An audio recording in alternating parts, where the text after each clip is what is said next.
Ahorita pues intentando ver si logramos el sueño americano. He cruzado y mi familia aún aquí atrás. Pues ganas de llorar. These are the banks of the Rio Grande in Eagle Pass, Texas. On the other side is Mexico.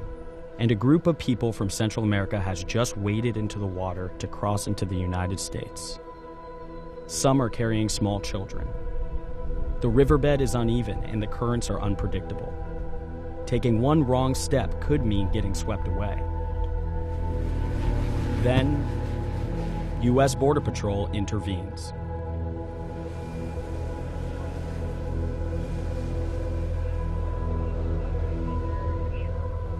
Scenes like this have recently become all too common here in the Del Rio border sector. The number of migrants and asylum seekers making these risky river crossings with children in tow has skyrocketed since last year. Pásale para allá arriba. ¿Ustedes de dónde son? Honduras. Honduras. ¿De dónde eres? Honduras. They're bypassing official ports of entry. This one, just a few hundred meters away, is backlogged, as are so many along the border. But most of these families are not trying to sneak past Border Patrol. Instead, they're seeking out agents and surrendering themselves. I've been in this sector for a long time, and we have not seen this before. And it's bad, and it's getting worse.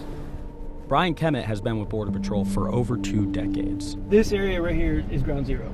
This is where all the traffic comes from. We can see the flotation devices that they're using. You know, we've seen as many as 9 people trying to get into these little inflatable pools.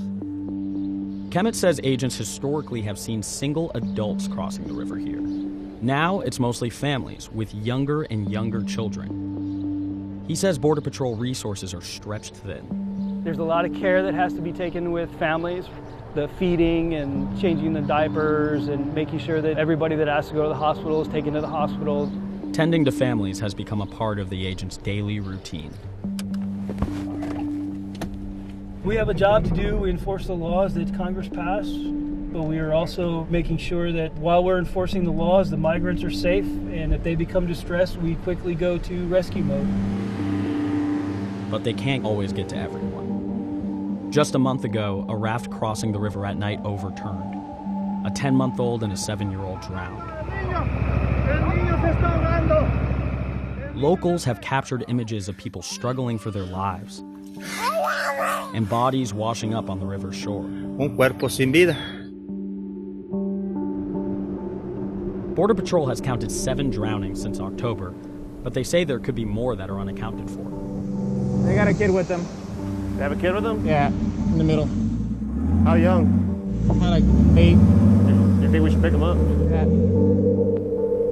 Carlos Ronaldo Farias is a vessel commander in the Del Rio sector.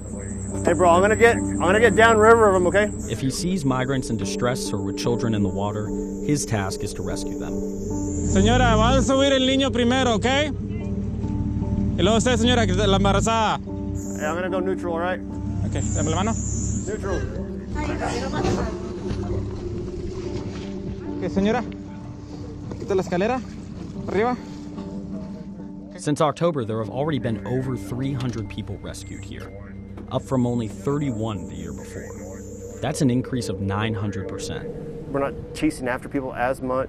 We're helping people not succumb to the river. And I think of my children, and it kind of hurts a little bit. And it kind of, I'm not gonna lie, it kind of gets me a little riled up because I understand they want to come over, but there's right pathways to it. And I don't think anybody should be endangering their child's life like that. But Angel Gabriel said he and his family had no other choice.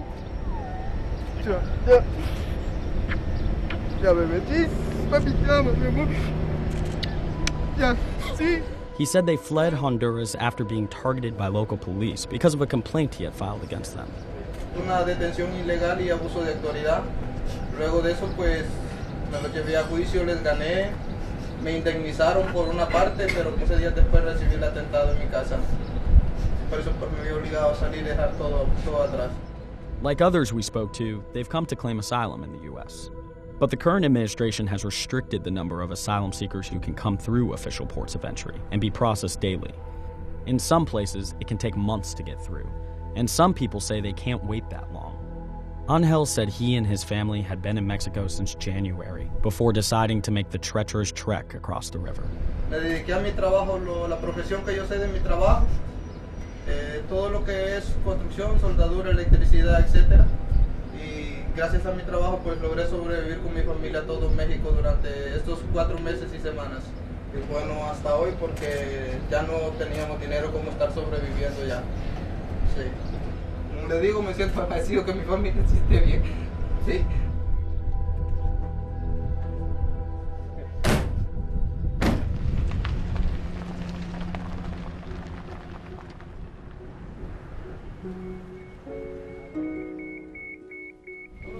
After several days at a Border Patrol holding facility, most families apprehended in the Del Rio sector are released here, at a new volunteer-run shelter. Por acá, señorita, pásale. Bienvenida. Alan Ramon and other locals here address the family's basic needs and help with the next leg of their journey, joining relatives or friends in other parts of the U.S. while they await a hearing. Buen día. Estoy aquí con Willy y su hijo. Estamos en la frontera ahorita, en un pueblo que se llama Del Rio, Texas. Me está diciendo Willy que tiene que llegar a Atlanta. These are just a handful of the hundreds of families who arrive at the southern border each day. And they are likely to keep coming, despite the administration's efforts to deter migration, as long as they feel it's riskier to stay at home than to cross the river.